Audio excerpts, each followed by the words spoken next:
Yeah, it's CC, CEO. Wanna change your life? Come see me, yo. I'ma teach you how to build up wealth for your family, not just for yourself. I'm a bestseller, a house flipper, a businesswoman, a go-getter, a big investor, a gold builder that could teach you to get richer like millions, baby. You really about to fill your savings. You about to have multiple streams to pass your children, baby. Let me teach you to get your credit on track in the long run. You'll make it all back at Catalyst and watch it all psychology black-owned firm, but we ain't all black. Absolutely. So without any further ado, I would like to present to some and introduce to others. You ain't one of the smoothest brothers to ever grace a radio station. If you have Sirius Radio, if you have iHeart Radio, if you got a pulse in your body right now, if you heard a man playing a saxophone, I guarantee you, if you were rocking to it and you felt some type of way, 90% of the time, it was the one and only Gerald Albright. All right. Hey. Whoop, whoop, whoop. How you guys doing today? What's going on, Dr. Albright? How you doing, brother? Man, I'm fantastic. It's a good day. How you guys doing? You good? Oh, beautiful. We're happy that you are here. We're happy to hear from you. We're happy to see you. We're happy to see you all looking all debonair in your home office. Yeah, you know. Now, Constance, you see the collar? Now you know he's showing up somebody. He got it looks like he got like the little smoke robe on, you know, like he just with that, little cognac, you know what I'm saying? I had to come correct for the two of you, you know. I had to look in the closet for the right shirt for the interview. You know what I'm saying? I love it. Pimperish. Well, I'm not even gonna give him pimperish. It's just so smooth, you know. It's smooth. That's all I can tell you, as a jazz musician should be.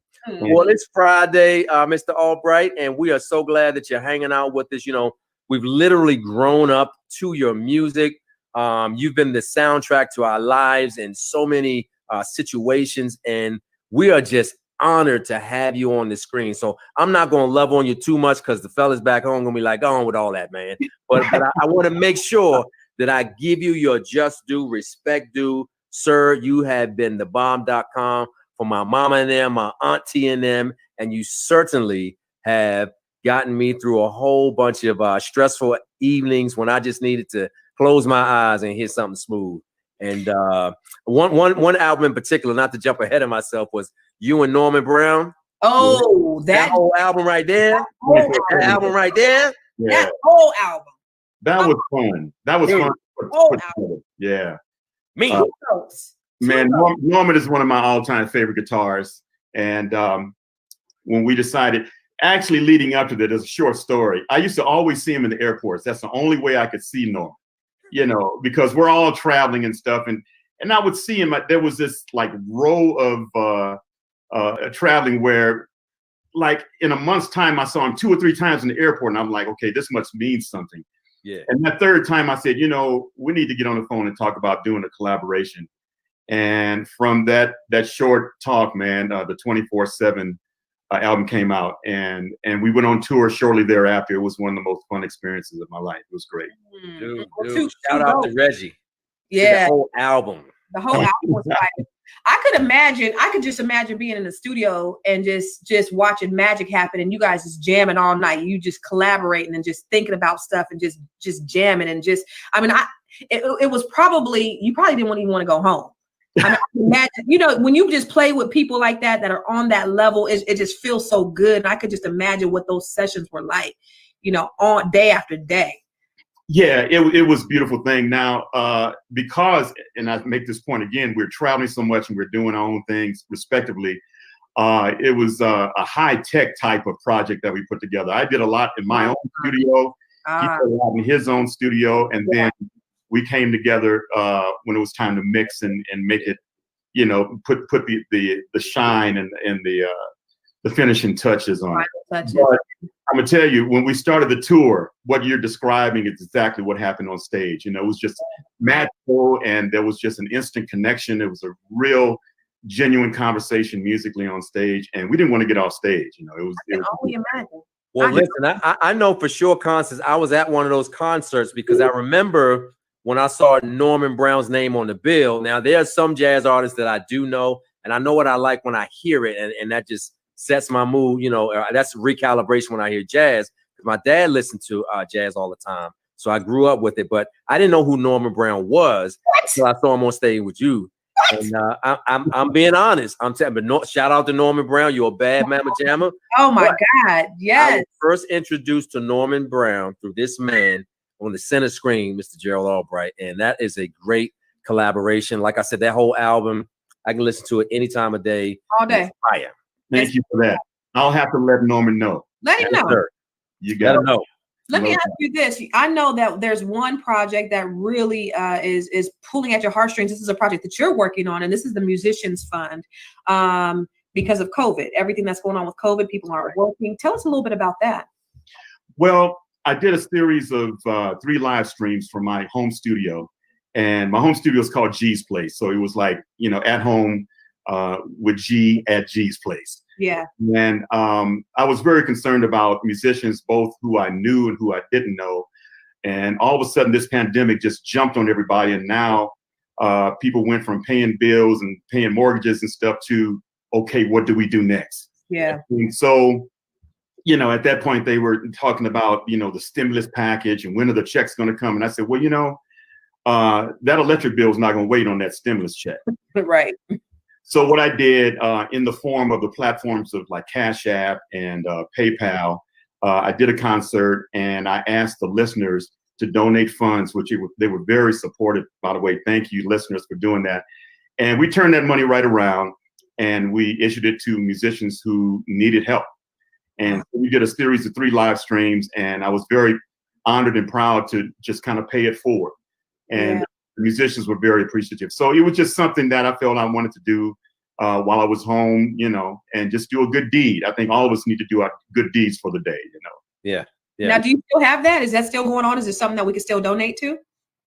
Absolutely. Absolutely. You can donate to my Cash App, which is the $ Gerald AA. Or wait. Yeah. Go AA. Yeah, the $. Hold on, Constance. I'm not there yet. Wait, I'm still on the pay part. I'm posting it in the chat. Gerald AA. Okay, $ Gerald AA. Or you can go to PayPal and use the what is that @ sign, the A circle, Gerald AA and the number 1. And between those 2 formats, you can donate, and I'm sure the musicians would be elated for the financial support. Constance, I just put 5 on it. Right on, Robert. Wow. Thank you, brother. I put a 0 behind it though. Oh, God bless you. Yes, sir. God bless you. I love it. So Gerald, I mean, that is an absolutely admirable thing to do. I'm not sure how you came about doing that, but paying it forward is a big part of what Constance and I believe in. And we certainly like to do that, celebrate Black excellence, Black businesses. So when you are supporting your community in such a way with cash, you know, it's one thing to give some kind words, to give some awards and trophies, but when you do it with some dollar bills, that is completely awesome. And I salute you for doing that. But one question I wanted to ask you though, jazz is such an improvisational music and art form, right? Hip hop artists, they have icons like African Bambaataa that they can look back to, Curtis Blow, right? R&B artists can look back to whomever their icons are. So is there like a Mount Rushmore for you of jazz musicians, or are there some godfathers that you kind of look to and say, I got to steal a little bit of that? Well, let me take the word steal back, but you pattern what you do. Borrow. Yeah, that's a better word. We've been inspired by. Yeah, I've been inspired by. Well, that's a great question, Rob. If I could just say that there's 2 saxophonists that are like my musical bookends. When I was younger, and I still am, a huge James Brown fan. Huge. My older brother, had virtually every album that James recorded. So I'm listening to this music in the household, and suddenly this crystal clear alto saxophone comes out of all this funk, and James calls on Maceo Parker. Maceo! When I heard Maceo, I was like, okay, that's what a saxophone should sound like. So yeah. I tried to emulate him for years. And whenever I see him, I've been on some jazz festivals with him. You know, I pull him aside and I say, look, man, you got to know and you got to believe that you were one of the catalysts behind my career. And he's like, Gerald, man, shut up, man. Don't even. Now I'm like, please, you got to hear this, you know. But he was very influential. And then later on, in latter part of high school, going into college, I was introduced to Cannonball Adderley. That's the other side. Mm.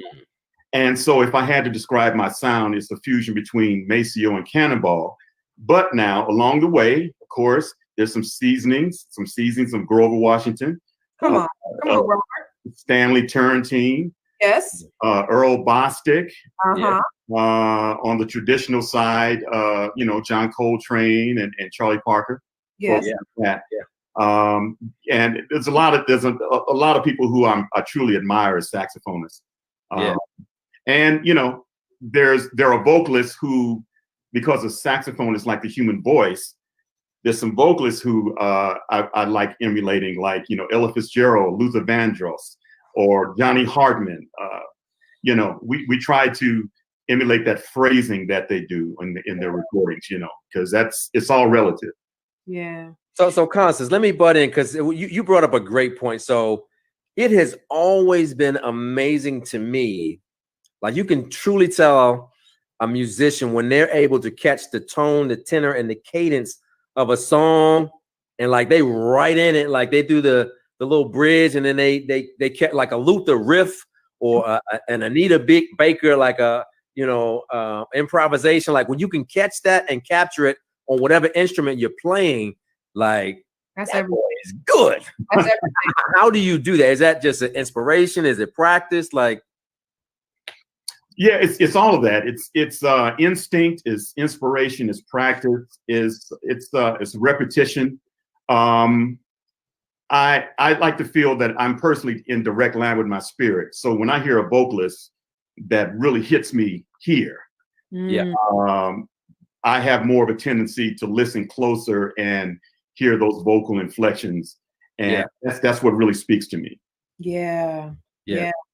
Do you think that jazz musicians get their just due, though? Because jazz is a great art form. It is, it's the foundation of and the mother of all music.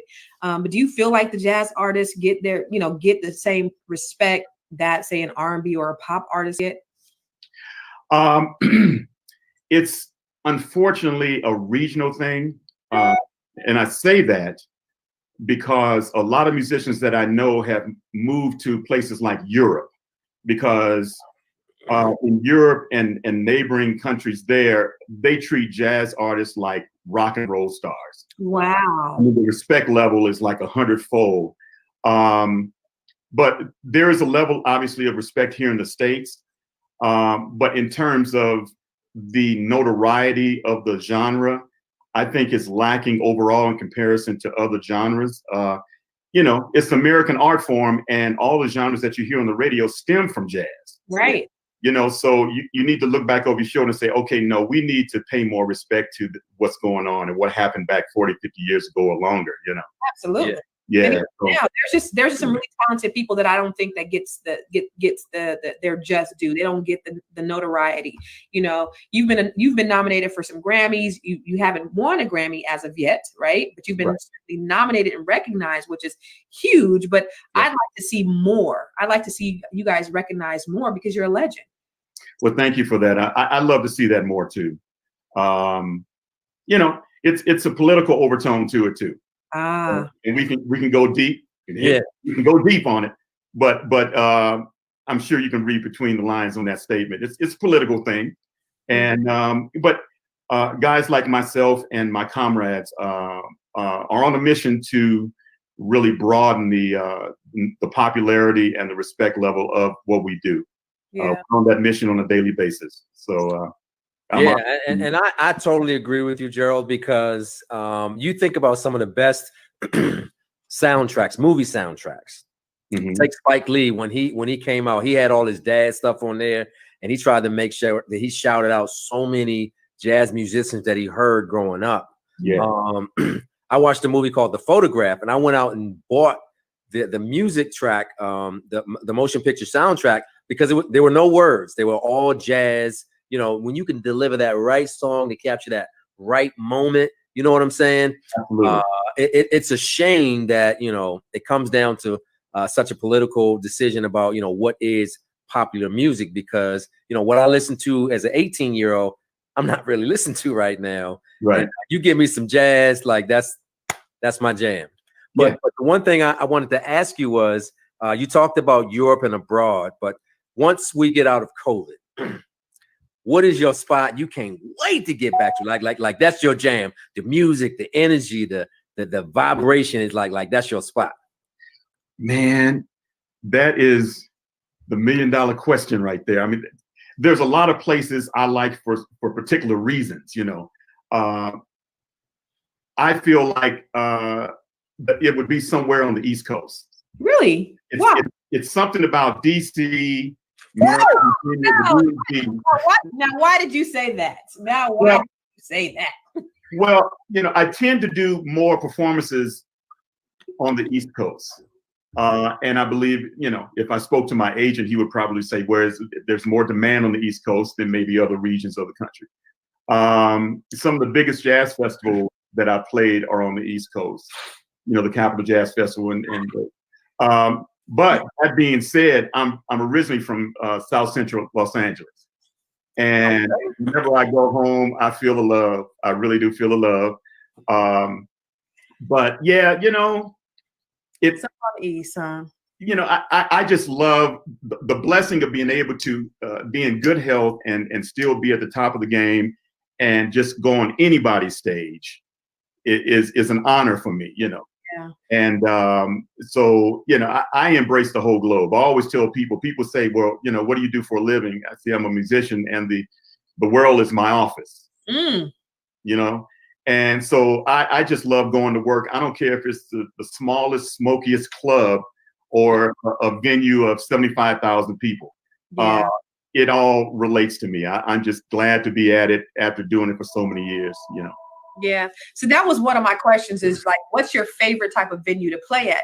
Because my favorite, I love supper clubs. I love going to smaller venues and just kind of having that vibe where you don't have a whole, it's not a whole stadium, but I also love a jazz festival, just being out and feeling the vibe. Like, how does that feel? The sun is beating down. There's a sea of people that are on lawns and lawn chairs, just having a good time. Everybody is vibing. You have families, you have people from all walks of life.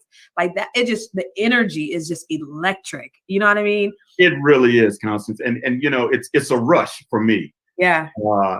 Before they introduce me on the side of the stage, I'm standing on the side of the stage. And when the MC introduces me, I still, after 30, 35 years, get that butterfly, Mm-hmm. It's like, oh my God, he just called my name. Let's go. And then that first drum hit. Yeah, and at that point, it's all about the groove. And as we go down the set list and do certain tunes, people start getting up and they start dancing. You're talking about multitudes of people feeling good. And when you can deliver that off the stage, that's the greatest compliment in the world for me. That's why I got in the game, Yeah. And COVID just got us all locked up. And we can't. Who do we call? Right. Who do we tell? But who do we tell? God, can you please let us off? Jesus. Yeah. Because we got to get out of here. We got to get out of this house. We got to get to some jazz festivals. We need to get some concerts. We got to do it. I posted something on Instagram. Somebody posted a picture that I really liked on Facebook, and I downloaded it and put it on my IG page, where I'm just standing up playing on stage, and the caption was, "I want to get back to this." Come on. Yeah. And I miss it. I mean, that's where I come. But what's interesting? A lot of musicians, and I've heard it many, many times. I've said it myself, that when we get on the backside of this pandemic, once we are able to hit that stage, there's going to be so much energy that has been built up in us. I don't know if the audience is going to be able to take it. Because right. You know what I'm saying? They're going to give us freeway on that. It's going to be just on another level because we haven't done it in 4 or 5 months. Yeah. So we have all this energy built up musically and otherwise. Oh, it's going to feel so good. I'm looking forward to it. Yeah, well, Gerald, make sure that you come back to the Capitol Jazz Fest. That is one of the hottest jazz fests in the country, Constance. Where can you go to get Anita Baker and her farewell tour, the Phyllis Hyman Review, Fantasia, Babyface, There was Rochelle Farrell, Layla Hathaway, Uncle Charlie. I mean, like it was so many hits for 3 days. Like these folks can headline by themselves, but Mr. Albright, when you come to the Capitol Jazz Fest, look for a light-skinned cat. Usually I'm no further than 5 rows back. All right. I'm gonna shout you out, man. Just go ahead and give me a little dip because I've seen you roll and just do your thing, man. It is amazing. Thank you, man. I can't wait. I really look forward to it. Yeah. So as we move along, I mean, we were talking about Baby Penny, little Janet Jackson. She's getting ready to have a biopic. So when we do the Gerald Albright biopic, because you have been legendary, you're still a living legend. You've been iconic, as a matter of fact. Can you think of a leading man who should be cast to play Gerald Albright? Wow. A leading man. Who would that be? Kirk Whalum. Oh, Kirk. My man Kirk. Kirk's smooth too. Come on. Man, look, Kirk is my boy, man. I love Kirk. Kirk is smooth too. Yes, he is, man. Kirk, much respect to him, man. One of the finest tenor players of our time. And I just love his spirit. We have celebrated a great friendship of multiple decades.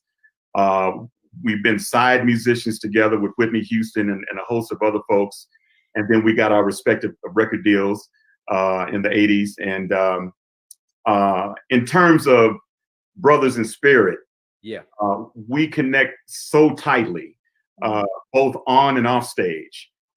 There's a oneness there that is second to none. And whenever I have the opportunity to perform with him, I'm like, okay, yeah, here we go. So Kirk, I think Kirk would be great. Yeah, so, real quick, Constance. Let me say this. So Kirk is a bad boy. I've been liking Kirk for a long. Before I even knew what his name was, I've been loving Kirk. But when he did the gospel according to jazz, when he did the Layla Hathaway "Make Me a Believer," oh, come on. Yes. Yeah. That's my joint right there. All day long. Yeah. Yes, that's my joint. So talking about current saxophonists like yourself, your colleagues, who are your top 5? Like you just said Kirk. So who are your top 5 saxophonists? Current. I'm trying to make Gerald get in trouble. Only 5. The list is longer than 5, but Kirk is on that list. Wow, see, that's a tough question, Constance, because a lot of my favorite players aren't with us anymore. You know what I'm saying? Oh man. But I would say some of the beasts out there: Kirk Whalum, Sanborn. David Sanborn, David, Everett Harp is a beast. Joshua Redman, Branford Marsalis, the whole Marsalis clan. Yeah, these are guys that really did the homework. You can tell that they spent hours upon hours in the practice room and said, "Okay, no shortcuts. I'm gonna do this for real." You can hear it in the playing. The other thing, just a side note, my favorite players are those who, when they put the mouthpiece in their mouth, they're telling a story. There we go. They're not just playing notes, but you can almost read their birth certificate by the way they play. Come on, brother. You know what I'm saying? Talk about it. And when it gets to that level, I mean, let's say on guitar, B.B. King, when B.B. King played a guitar, you heard his entire story. Yeah. You know where he comes from. You know what kind of food he likes to eat. Yeah. The kind of slang he's going to use when he talks. I mean, everything is in that guitar, Lucille's. Well, the same thing applies to saxophone players. There's certain guys like a Kirk Whalum who you can hear their story. And that is the synonym to that is the it factor. That's what I think is the it factor for a musician, where you can hear the story. So it's interesting that you said that, Gerald, because this is between Constance and I, because we're such music aficionados. So we love when we come to the concert, including the jazz festival, we know your song. We listen to your song. We sing your song. And when you get on stage, for my $199 or whatever it is I paid for this ticket, I want you to sing the song just like Played it on the CD. radio. Don't you get up there and start playing with me now. you get a Johnny Gill or a Fantasia, and I love them both. Yeah. They go running from here down Mississippi and back. Hey, sing I'm like, that ain't the song right there. I ain't going to applaud that. That is not the song. I hear you on that, man. I hear you. Absolutely. But there's so much improvisation with jazz, and you could just do whatever, and it still feels good. I mean, just sax is just a little bit different. It still feels good no matter how you play it, no matter if you switch it up, no matter if you go another octave up, no matter if you modulate, whatever it is, it's still going to be good because they tell a story. And when we talk to Avant, that's the same thing he said.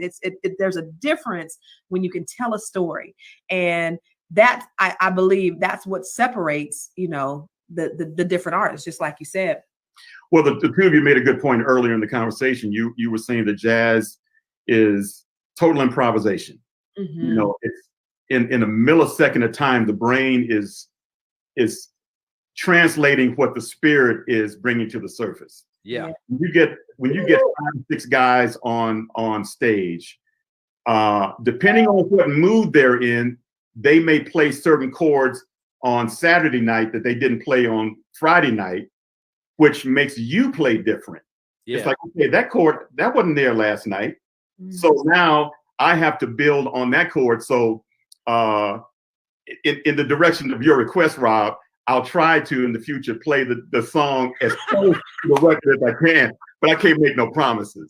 Hey, listen, you know what? Throw me energies that make me do different things, So let me tell you what happened. So Constance, she knows so many people, right? You heard her drop the name Avant. We've got so many great guests coming up, Gerald. So we encourage you to continue watching Conversation Starters Lives because it's going to be fire all the way through. But we learned from a bass player, Eric Pickfunk Smith. He said we can play the same 4 songs, right? 4 different days, and you're going to get 4 different variations of the song, and they all going to be fire, right? Absolutely. But it's hard to replicate a vibe and the energy, like you said, and then a true musician kind of pick up on it. Like I know you hear the pitch or the melody may be a little different, but you just kind of ride that thing and keep the groove going. That true musicianship is just incredible to watch. It's a gift from God. Everybody knows it is a gift. Yeah, it's figuring out a musical puzzle in real time.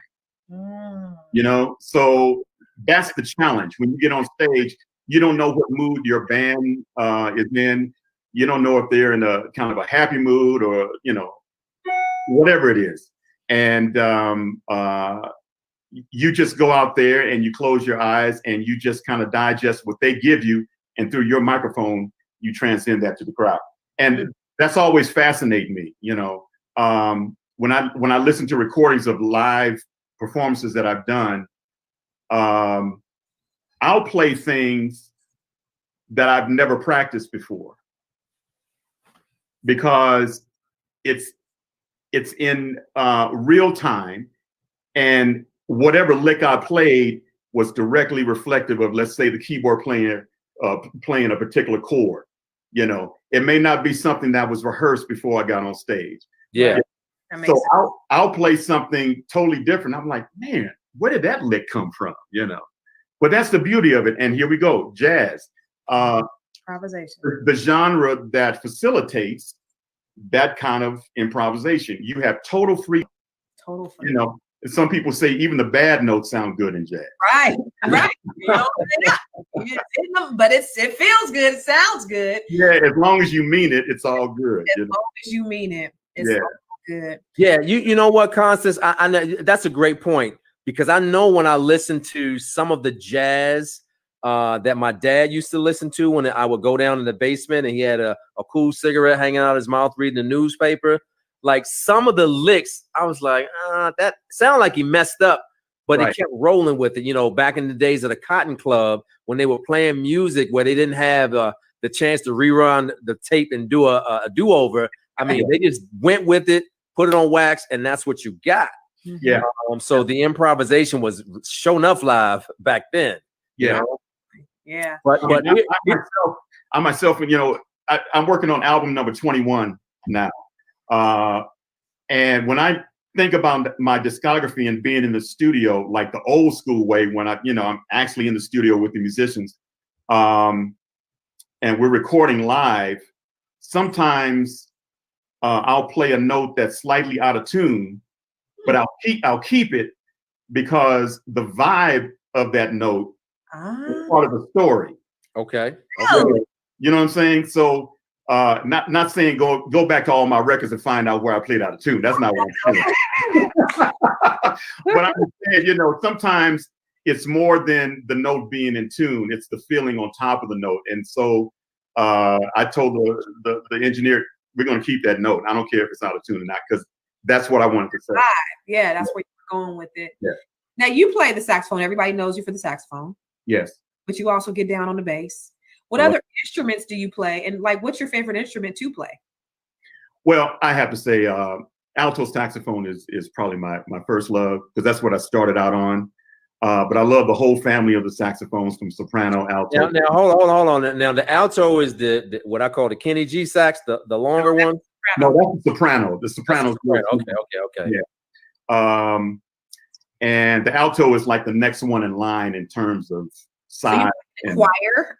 So you got the soprano, which is a small one, and then alto tenor. Just asking for a friend. Yeah. But I also play flute and alto flute and bass flute. For songwriting purposes, I play a little bit of keyboards, but you would never catch me on stage trying to do a 1 hour set on the piano. But as a reference, I love playing the keyboard. And I sing about that much. I've sung on several songs. I've heard you sing. Yeah, I love doing background. I love stacking background parts. But most of the singing I leave to my daughter now, who is the consummate singer. Celine. Yeah, she can do a little something there. Oh, Lord. I'm proud of her. Yeah. Speaking of the ladies, I mean, Gerald, I know that you can play with almost anybody and make them sound good, and vice versa. So I hate to put you on the spot, but I've heard you play with some ladies. But I just like to know, who are some of your faves? I'm not saying in any order, but if you could just shout out some people off the top of your head. We won't charge it to your heart. And in case any of them are listening to the Conversation Starters Live broadcast, just tell us who you like playing with. Well, I love playing with, I did love playing with Whitney Houston. Really? In fact, I always tell the story. There were certain nights where Whitney was so on, everything was just clicking. All the cylinders were just all in sync, that I had to really concentrate to play my part as opposed to listening to her. Really? She would be killing so strongly on certain nights that sometimes I would forget what I'm doing on stage. Like, hey, Gerald, did she have you making the face like, oh my God, yeah. That stank face. Yeah. Stank face, yeah. Absolutely. Another one, Anita Baker, I've played with for several years. Recording on her records, and did about 2.5, 3 years of touring with her. Yep. Both as a bassist and a saxophonist. And Rochelle Farrell. I'm sorry? Rochelle Farrell. Rochelle Farrell, I've done a lot of stuff with. Rochelle, it's vocals on steroids. I mean, she can go low, she can go high, and everything in the middle. Ridiculous. Do you hear me? Ridiculous. She's phenomenal. I just ran across a YouTube of hers. I don't know what the venue was, but it had to be 5,000-10,000 people out there. And she was just ripping it, But we go back to when she was a background singer with Phyllis Hyman. She was a section leader and background singer for Phyllis Hyman, who was one of my favorite vocalists. Yes. And Rochelle and I used to have these long conversations about music and, just real nourishing kind of stuff. And then when she got a record deal, which was truly deserved, she just flourished. She just blossomed, and I'm so proud of her. So Gerald, do me a favor. I love Rochelle Farrell. Mm-hmm. Well, Rochelle is one of the people that I'm talking about. When she came to the Jazz Fest, she did about 15 minutes worth of You leave Rochelle alone. You let her do her thing. Rochelle, come on now, sit down somewhere or sing the song. No. Do one or the other, but you can't keep doing that. Rochelle can do that. Don't do that. I had to go to the bathroom, so I knew the song she was supposed to sing. Hey. You can't do that. Constance said, "Don't you talk about Miss Jenkins." Don't, right. So disrespectful. Don't talk about Miss Jenkins. You're so disrespectful, Robert. Don't do it. You're talking about Miss Jenkins. Yeah, well, you know, she has so much musicality in her, man. She can come so many different ways with the music. Vocal acrobatics to the max, you know. Whatever mood she's in, you know. Come on, and that's what she's gonna do. Whatever mood she's in at that time, it's not going to be the same. So don't go to a Michelle Farrell concert thinking you gonna get nothing has ever felt this way, like the way she did it on the record. It's just not going to happen. No, it's gonna be different every night. It's gonna be different, yeah. 15 minutes. I am enjoying it.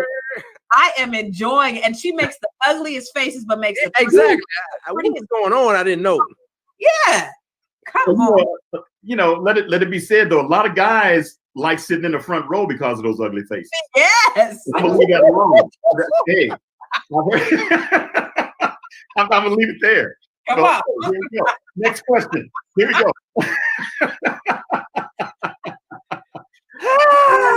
You worked with George Duke. Oh yeah. How was it working with George Duke, the legend? George, I tell people all the time, he was my industry dad. People always thought we were like a father-son kind of team. Yeah. It had something to do with the cheeks. If you look at George, I love beautiful spirit. Yeah, and whenever we would do recording sessions together, some of the other musicians would say, you know, "Oh, you little George." Little George. Which was a great compliment, by the way. Yes, sir. But yeah, I miss him dearly. I still have a text message from him on my phone that I refuse to delete. Wow. He was doing a jazz festival in Big Bear, which is in the mountains of Southern California.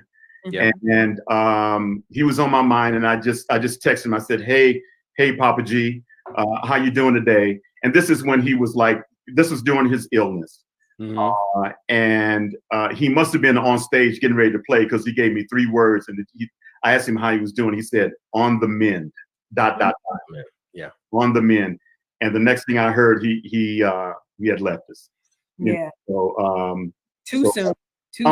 Yeah, but what a legacy of music he left behind. He's just timeless. And I'm so proud and blessed to have worked with him both in the studio and live. Yeah. So Constance, you know what? I just want to say right now that I am pinching myself. Y'all can't see, like up here, I'm like cool, but I'm pinching myself because I'm on screen with what a legend. Gerald Albright. Yeah, living legend. Thank you very much. What I want you to do right now, if you're in the Conversation Starters Live listening audience, I told you one time to tell your mom and them. I told you to share this thing out. I told you to heart it up and like it up. I'm going to ask the question y'all keep texting me about. If you see me looking down, Gerald, it's because 111 people keep saying, "Is he going to play? I mean, make him play. Ask him to play, please. Anything." I mean, he's really intelligent, but please ask the brother to play. So for a friend, Mr. Gerald Albright, I know that you are a jazz icon, an aficionado. And I know that you can do anything. You know, Constance, one time I asked Constance to say a rap. We were on a live. And let me tell you, this child did a whole rap with no fear. So I love fearless people. And, it would bless us so if you would just spit a little something in your read and just watch out now. Well, you know, Rob, since you're gonna make me do it, man. Since you're gonna make me, I'm gonna take you all the way back. I'm gonna take you all the way back to the beginning, 1987. I borrowed a tune from a gentleman that we talked about earlier in the conversation, Luther Vandross. Okay. And I borrowed a tune called "So Amazing." Which, went something like this.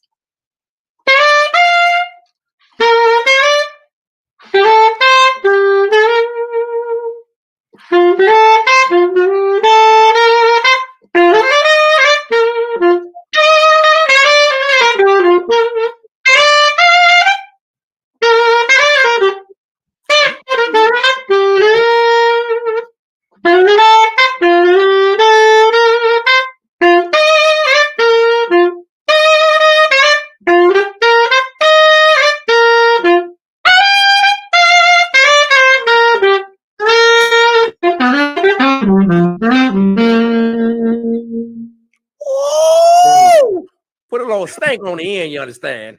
Yeah, a little something. Woo! Jerry Walter said that was the best rendition ever. Thank you, Jerry. Thank you.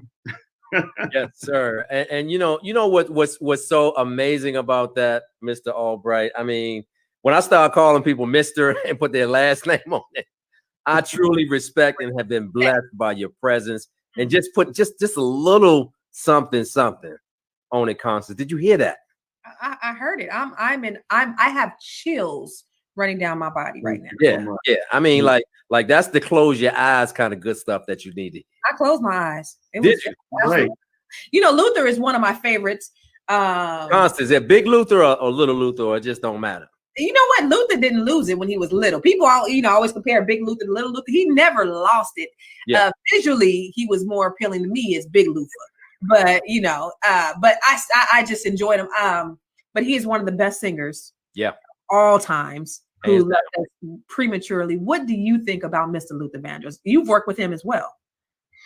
I have. I wish I had the chance to work with him a lot more. But just a great guy, just full of music. That type of voice is just God-given. You know, you just can't practice that. That's a talent that's just God-given. And his tone, his placement of the notes, his pronunciation of the words, it's just, and with Luther, it was a less is more thing. He could sing one note and just throw you under the table. Hold it. That's when you know you have true musicianship. Miles Davis was the same way with the trumpet. He could play one or two notes. It wasn't what he played, it's where he played it and the vibe that was on it. Yes, where he placed it, it was so simple, but the way he phrased it, it was just he could take anything. He could sing "Mary Had a Little Lamb," but it just which gets back to the story, telling the story with the homies. Telling the story. And I've yet to see anybody, and there's a lot of great singers out there, but I've yet to see anybody who can do it like Joe. Now, Will Downing is also, I mean, his vocals is, and I know you've worked a lot.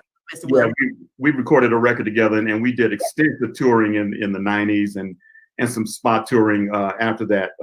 A dear friend of mine that, we're kind of like the craziest people when we get together. It gets so comedic that people really don't understand the comedy between us when they see us. They just go, Will funny?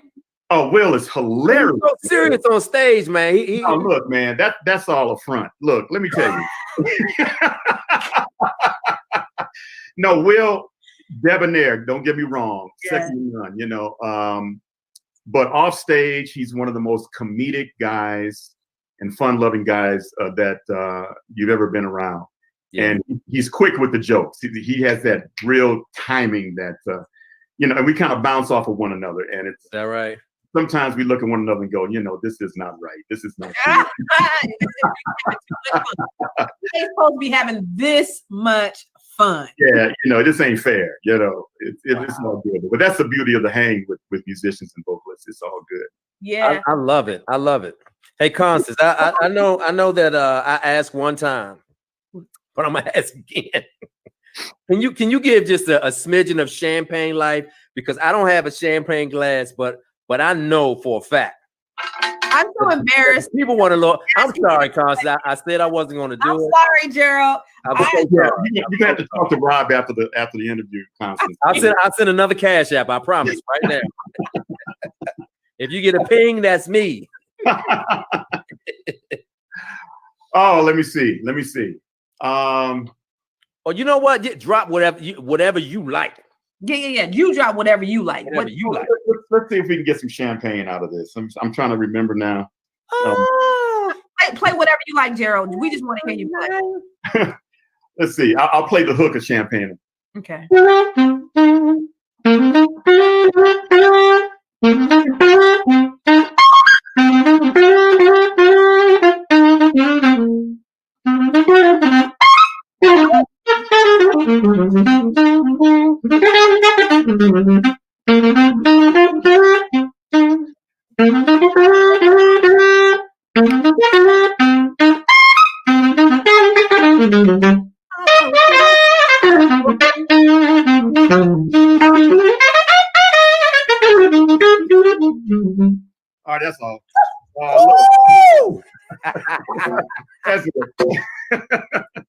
Man. You don't stop showing out right now. Hey.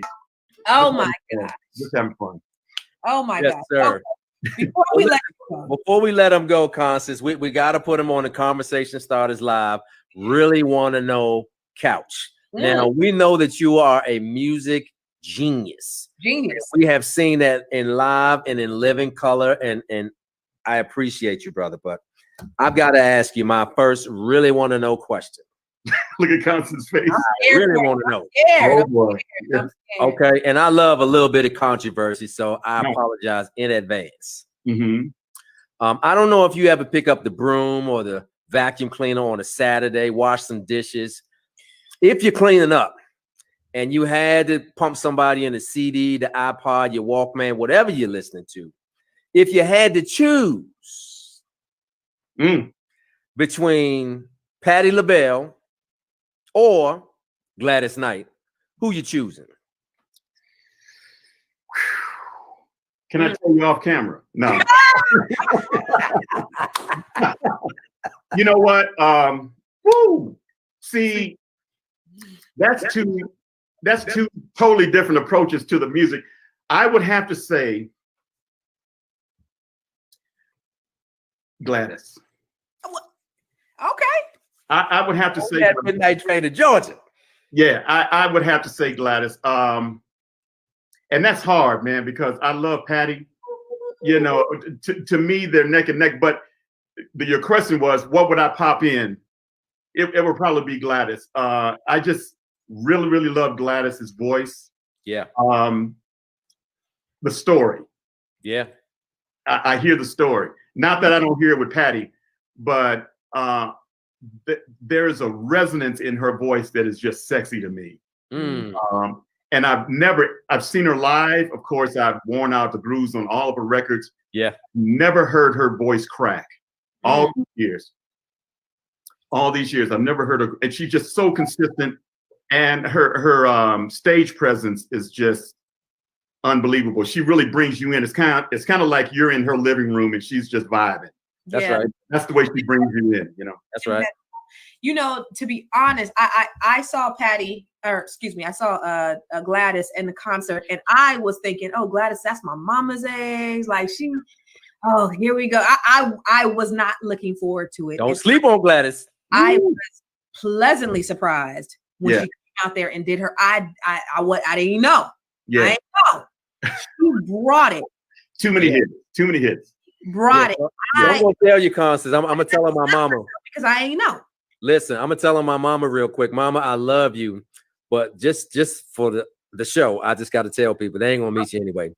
My mama had a boyfriend, and she was sure enough mad because he loved himself some Gladys Knight, and I was too young to understand why the lips were such an important part of the body. They had the biggest argument about Gladys Knight's lips. I was clueless, but now that I'm older, we love you, Gladys. Yeah, everything. Nothing wrong with a woman with some lips. Blessings on various levels.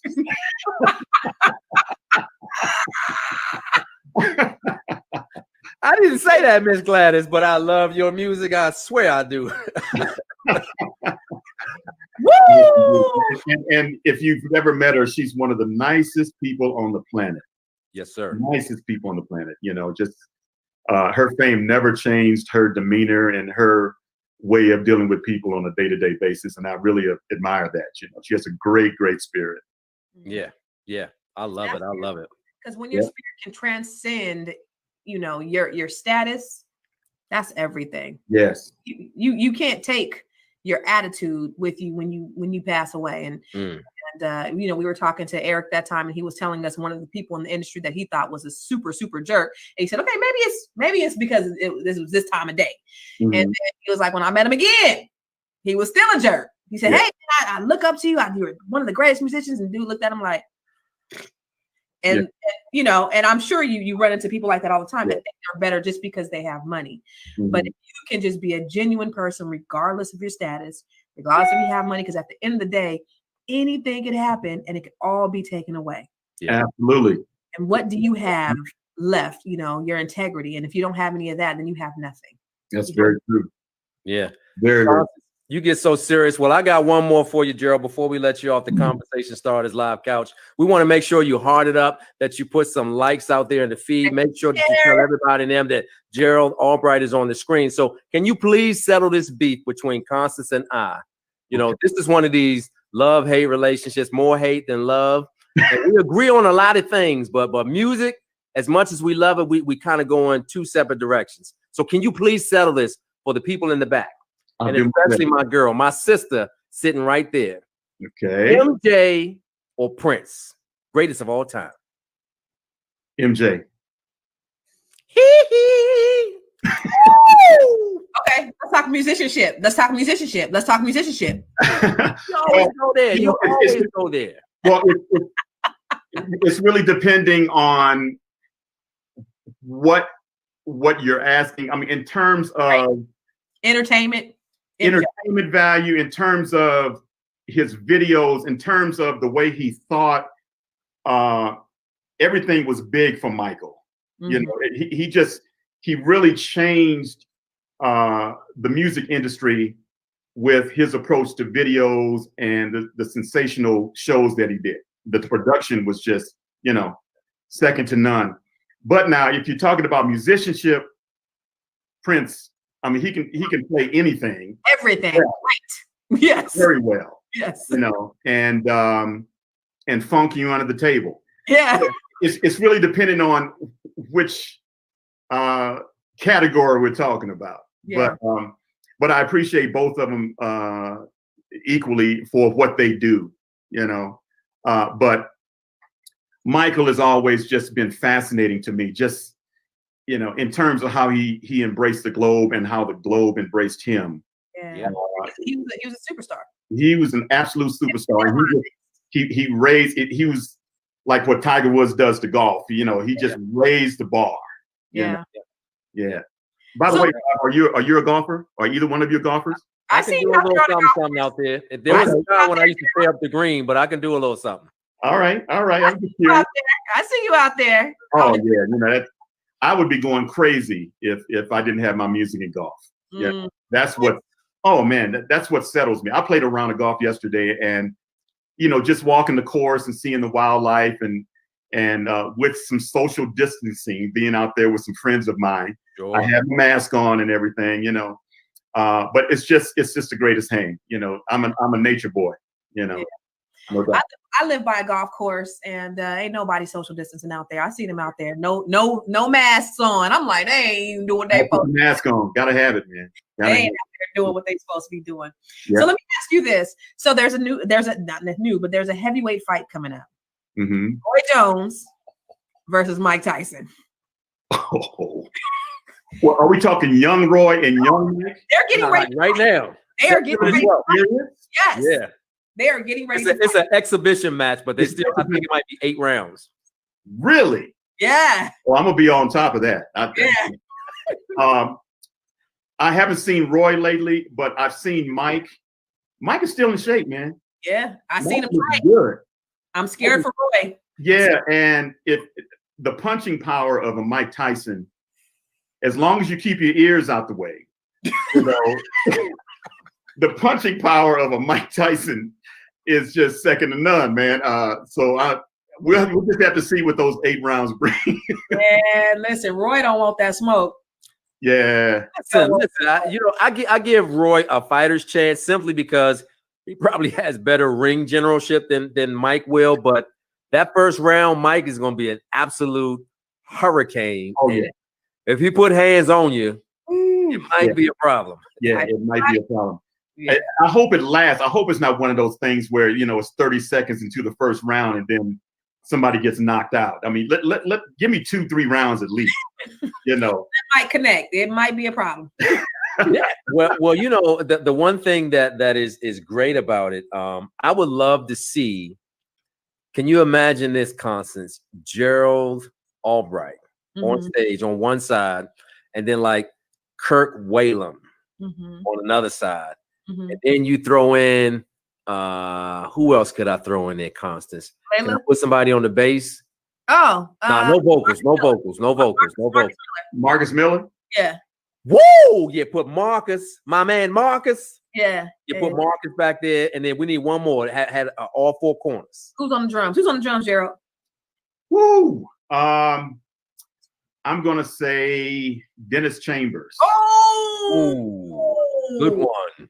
Yeah, man. And then just let Dennis go and just lead him into something, and just let him riff on top of it. Oh, that's that would be awesome. Get Norman Brown on the guitar. Norman Brown, bring him on. Over to pick something. Yeah, yes, sir. Yeah. Let's make that happen. Let's make that together. Matter of fact, we may do that. See, what's happening, Gerald, is we're getting ready to, in 2021, we're going to go to 12 cities around the country. There'll be some smaller venues where it's an intimate setting post-COVID, if the Lord be willing. And we want to put something like that together because we love music so much that we want to be part of something epic. And so I just thought about that just now, Constance, because you'll have Marcus Miller, Gerald Albright, Dennis Chambers, Kirk Whalen, Dennis, and then Kurt. Norman Brown. We need a keyboard player though. We gotta have a keyboard player. Yeah. Who's on keys? Wow. Let's see. Well, Bob James is a little too slow, so let me see. I would love to say Joe Sample, but may he rest in peace. May he rest in peace. Let me see. It's depending on which way we want to go, but a Herbie Hancock would be awesome. Herbie would be killer. Now Herbie could kill it. Matter of fact, he might out. Did you ever see Mo Better Blues with Denzel and he might outplay y'all, Joe, because y'all might not have a spot. Man, Herbie got so much music in those fingers; it's absolutely scary. Yeah. Yes, sir. Yes, sir. Yeah, y'all might not get on if Herbie's on the keys. I know, man. You know how insane that concert would be, Robert? Absolutely. Yeah. Don't yeah. think that into existence, boy. Oh, but listen, but you know what I would call it? I would call it smooth jazz, one night only. One night only. Okay. I would holler at my folks at Netflix, Amazon Prime TV, broadcast that thing around the world. It would be really impromptu. I would let you come on, do your sexy thing, Constance, and then I would come on and do my thing, and then I would just get out the way and sit down somewhere and just let them go. That would be awesome. Let's speak that. Let's definitely speak that. Yeah. Don't be telling our secrets because we're gonna put it together. Don't let everybody know. All right. Between three of us. That's right. And the whole wide world. That's right. So Marlo said, Gerald versus, who would you challenge? Have you been watching the versus challenges on Instagram? So they've had Erykah Badu versus Jill Scott. They had Snoop versus DMX. Babyface and Teddy Campbell. Teddy Riley. Everybody remember that one. Yeah. So who would be your versus? Now, mind you, versus is not a competition. It's more of a celebration. So it's like you going match for match. You playing your hits, they're playing their hits. You celebrating one another. It's more of a collaborative effort. So like somebody that you're really fond of, but that could get with you because you got 20, 30 albums. Well, I'm working on 21 actually. 21 albums. Yeah. Oh, somebody to have that kind of longevity. I would have to default once again to Kirk Whalen. Yeah. Yeah, I would. That would be bananas. Come on. Me on alto and Kirk on tenor. We'd make that happen. That would be very, very cool. Robert, look into my eyes, Robert. I can do that. I can do that. All right. Yeah. Make some phone calls happen. Jerry years old. He coming to one night only. Very well. Oh, Boney James. Oh, Boney's bad boy too. Boney, good dude. Yeah. He's bad boy. No, but I like the lineup you had. I mean, you got Herbie, Kirk, Gerald, Norman, then Dennis. and Marcus and Dennis. That's unbelievable. That would be crazy. Ain't no more room left.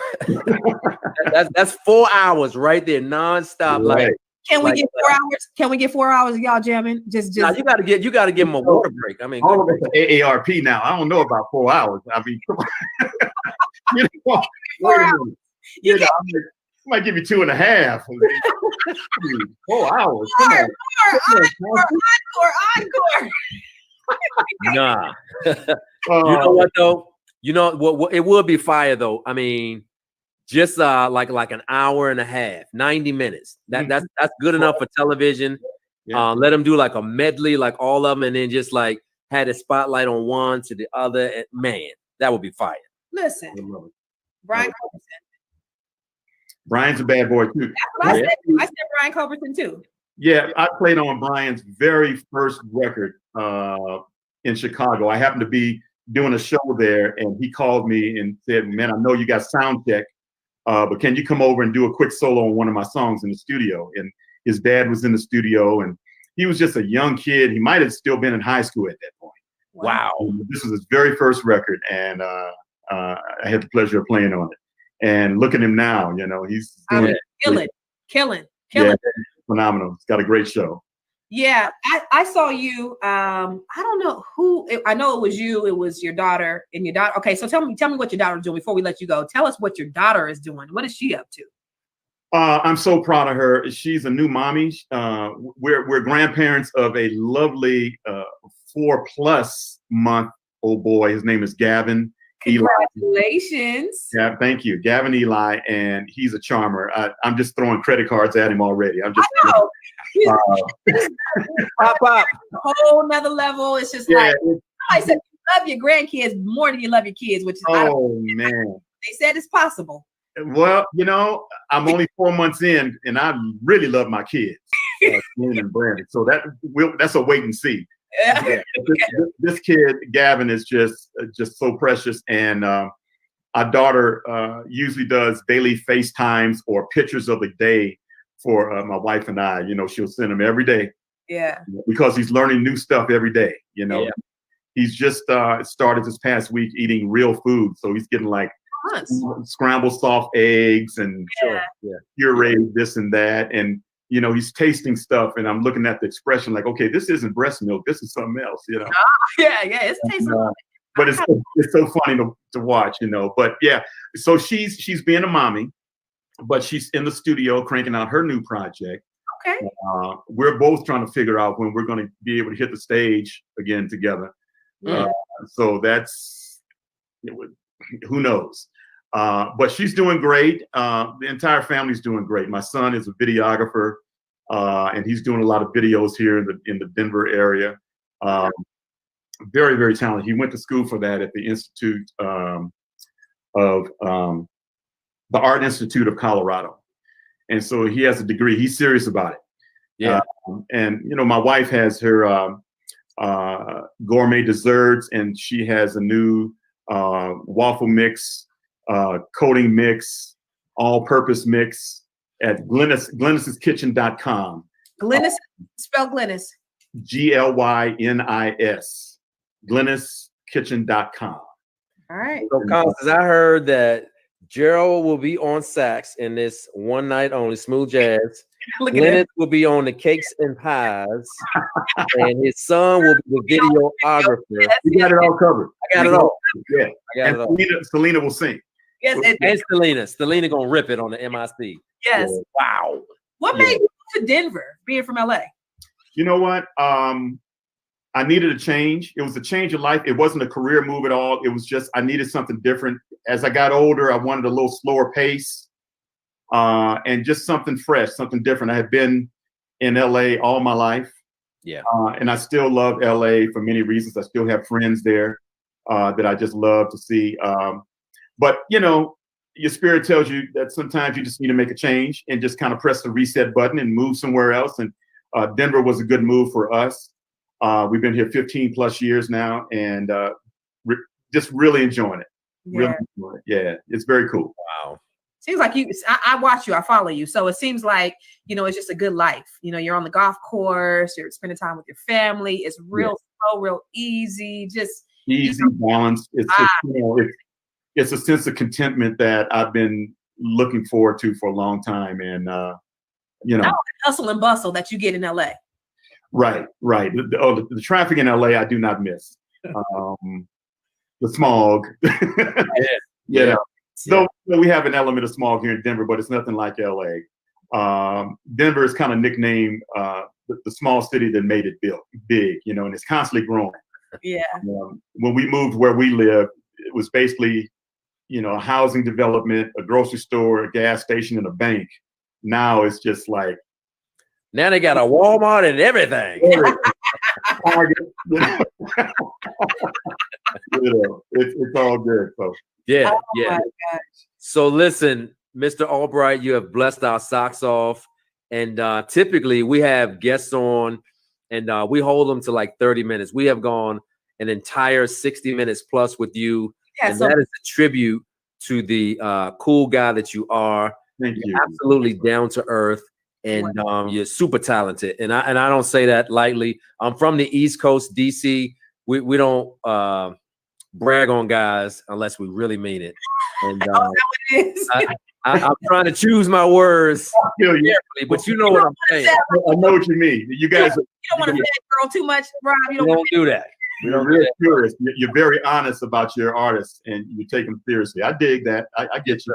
Yes, Yeah. sir. So we thank you for being a part of the Conversation Starters Live broadcast. What is the best way for our listening audience that doesn't know you? Because the one thing that I find, no matter where you go around the country, like Constance and I can think that there's an artist who's absolutely fire, and we'll mention their name. I never heard of them. like, Yeah. wait, how? Yeah. I want the world to know what is the best way to experience some Gerald Albright. And I don't care if you give your personal phone number, whatever it is that they need to know to get in touch and experience what it is and who you are before that 21st album drop. So when you put it out there on iTunes and Tidal, I mean, I want them to gobble it up because we believe in supporting Black excellence. We believe in supporting artistry. We believe in supporting musical talent like yours. So what is the best way that we can get in touch with you, that they can experience you and see more of this? Well, thanks for asking the question, Rob. Really, the hub for my communication is my website at www.geraldalbright.com. You can go there, and then it'll take you to all of my social media. It has my whole discography there. It has my bio of what I've been doing since I was a little bitty kid with hair, and you know, so that's the base. Go to the website, geraldalbright.com. But for all your listeners, you know, you can follow me on Instagram. Just keyword my name, Gerald Albright. Just follow me on Instagram, Twitter, Facebook. We're going to have some exciting things happening, pandemic or not. We're moving forward. So we want you to keep in close touch with us. Yeah, I love it. Well, listen, you, in my opinion, are one of the greatest, and you have not gotten all your just due. I want them to give you your roses and your flowers while you're still here. You absolutely deserve it. Come you on. are class act, and you're super talented. I mean, it is a gift poured down from the heavens. And so we appreciate you being here with us, brother. This has been an amazing conversation, and we are truly humbled and blessed. Thank you. Thank you for the invite, and I love some Rob and Constance. So let's do it again.